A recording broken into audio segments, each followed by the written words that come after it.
കള്ളന്മാരെ കിട്ടിയല്ലോ അല്ലേ? സന്തോഷായോ? ഒരുപാട് സന്തോഷായി സാറേ. എന്നാ പൊക്കോളൂ.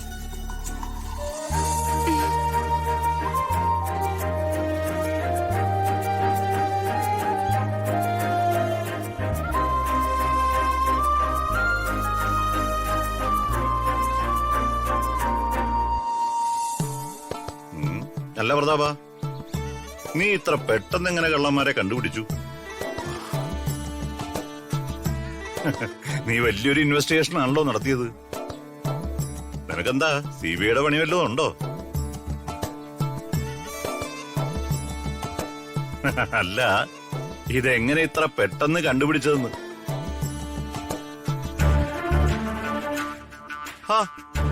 ഞാൻ ചോദിച്ചൊന്നും നീ കേട്ടില്ലേ? നീ എങ്ങനെ ഈ കള്ളന്മാരെ ഇത്ര പെട്ടെന്ന് കണ്ടുപിടിച്ചു എന്ന് അതെനിക്കൊന്ന് അറിയണം.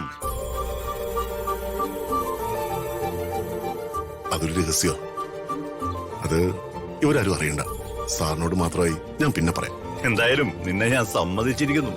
My hearty congratulations. Thank you sir.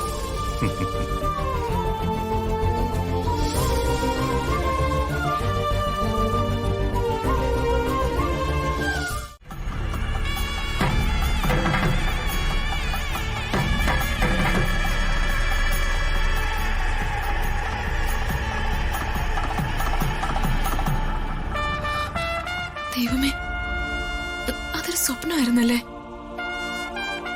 വെളുപ്പാൻ കാലത്ത് കാണുന്ന സ്വപ്നം വലിക്കുന്നാണല്ലോ എല്ലാരും പറയുന്നത്. ഓർക്കാപ്പുറത്ത് മനസ്സ് കയറി വന്ന ആളാ പ്രതാപേട്ടൻ. ഇനി എനിക്ക് മറക്കാൻ പറ്റുമെന്ന് തോന്നുന്നില്ല.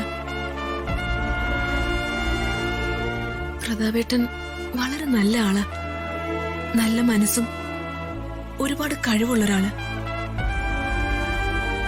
അങ്ങനെയുള്ള ഒരാളെ ഭർത്താവായി കിട്ടാന്നുള്ളത് ഏതൊരു പെണ്ണിന്റെയും ഭാഗ്യമാ. ആ ഭാഗ്യവതി ഞാനാണോ?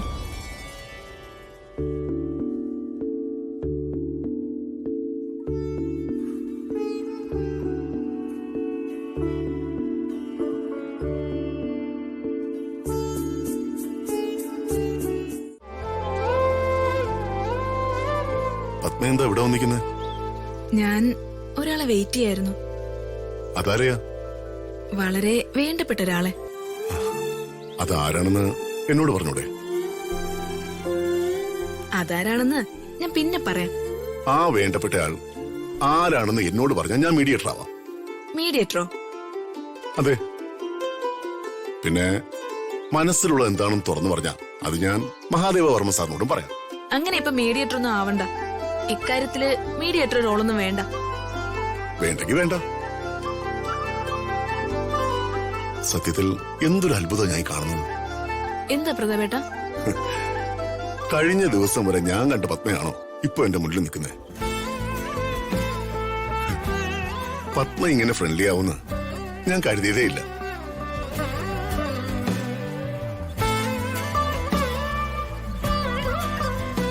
അത് എനിക്ക് പറ്റിയ വലിയൊരു മിസ്റ്റേക്ക് തന്നെ പ്രതാപേട്ട. എനിക്കതിൽ വലിയ വിഷമമുണ്ട്. ഞാൻ പല പ്രാവശ്യം സോറി പറഞ്ഞതുവാ. അയ്യോ പത്മ, ഞാൻ പത്മയെ വിഷമിപ്പിക്കാൻ വേണ്ടി പറഞ്ഞല്ല. അല്ല പ്രതാപേട്ട, തെറ്റുപറ്റിയത് എനിക്കാ. അമ്മ ഒഴിച്ച് മറ്റുള്ളവരെല്ലാം പ്രതാപേട്ടനെ വളരെ പുകഴ്ത്തി സംസാരിക്കുന്ന കേട്ടാ ഞാൻ പ്രതാപേട്ടനെ മനസ്സിലാക്കാൻ തുടങ്ങിയത്. എന്റെ അച്ഛന് പ്രതാപേട്ടനെന്ന് വെച്ചാ ജീവനാ. പിന്നെ എനിക്കും ചെറിയ ചെറിയ കുഴപ്പങ്ങളുണ്ടായിരുന്നു. ഇപ്പോഴും ഉണ്ട്. എല്ലാവരും കൊച്ചു തമ്പുരാട്ടി രാജകുമാരി എന്നൊക്കെ വിളിച്ചപ്പോ കുറച്ച് അഹങ്കാരമൊക്കെ എനിക്കും വന്നുപോയി. പിന്നെ കാശല്ലല്ലോ, കഴിവല്ലേ പ്രധാനം. പ്രതാപേട്ടന്റെ മുന്നില് ഞാനൊക്കെ ആരാ? അങ്ങനെയൊന്നും പറയരുത് പത്മ. പത്മ സർഗസിദ്ധിയുള്ളവളാ. സർഗാത്മകത എന്നൊക്കെ പറഞ്ഞ ഒരു വരദാനോ. അത് വേണ്ടോളം കിട്ടിയോളാ പത്മ. പത്മ അതിമനോഹരമായി നൃത്തം ചെയ്യും, നന്നായി വരയ്ക്കും, അത്യാവശ്യത്തിന് പാടും. അതൊക്കെ ചില പ്രത്യേക ദൈവാധീനമുള്ളവർക്ക് കിട്ടുന്നതാ. പ്രതാപേട്ടനും പാടുമല്ലോ. എന്താ പത്മ, അതൊക്കെ ഒരു പാട്ടാണോ? അതുകൊണ്ട് മാത്രം പ്രതിഭാശാലിയാവോ? പടുപാട്ട് പാടാനും കഴുതയുണ്ടോന്ന് ഒരു പഴംപുരാണം കേട്ടിട്ടില്ലേ? അതുപോലത്തെ ഒരു കഴുതയെ ഞാൻ. അല്ല, പത്മ എന്താ ഇങ്ങനെ തന്നെ നിൽക്കുന്നത്? ഇന്ന് ഡാൻസ് പ്രാക്ടീസ് ഉള്ളതല്ലേ, നമുക്ക് പോണ്ടേ? പോണം. ഒന്നാം സമ്മാനം സൂര്യമംഗലത്ത് പത്മാവതി തമ്പുരാട്ടിക്ക് തന്നെയാ, അതിൽ യാതൊരു സംശയവും വേണ്ട. എനിക്ക് ഒന്നാം സമ്മാനം കിട്ടുമോ പ്രതാപേട്ട? 100%. ഞാനല്ലേ ഉറപ്പ് പറയുന്നത്. അല്ലാതെ ഇവിടുത്തെ കാര്യസ്ഥൻ കുറിപ്പിന്റെ ഉറപ്പല്ല ഞാൻ പറയുന്നത്. അല്ല, മഹാദേവർമ്മ സാറും സരസ്വതി തമ്പുരാട്ടിയൊന്നും മത്സരം കാണാൻ വരുന്നില്ലേ? ഇതെന്ത് ചോദ്യം വേണോട്ടാ? അവരൊക്കെ വരാതിരിക്കോ? വർമ്മ സാറാണെങ്കിൽ മകളുടെ ഡാൻസ് കാണാനുള്ള ത്രില്ല എത്രയോ ദിവസമായിട്ട്. അവരടുത്ത വണ്ടിയിൽ പുറകിലുണ്ട്. അല്ല, എന്റെ ഒരു ടെൻഷൻ കൊണ്ട് ചോദിച്ചതാ, ഒന്നും തോന്നരുത്. ആ പത്മാവതി കുഞ്ഞേ, ഈ പക്കമേളക്കാരും ഭാഗവതരും ഒക്കെ അവിടെ എത്തുള്ളൂ? ആ, അവിടെ ഉണ്ടാവും വേണോട്ടാ. ഇപ്പൊ വന്നിട്ടുണ്ടാവും അവര്.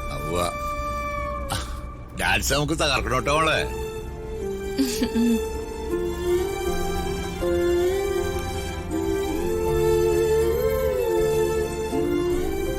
അതാരാ വേണോട്ടാ?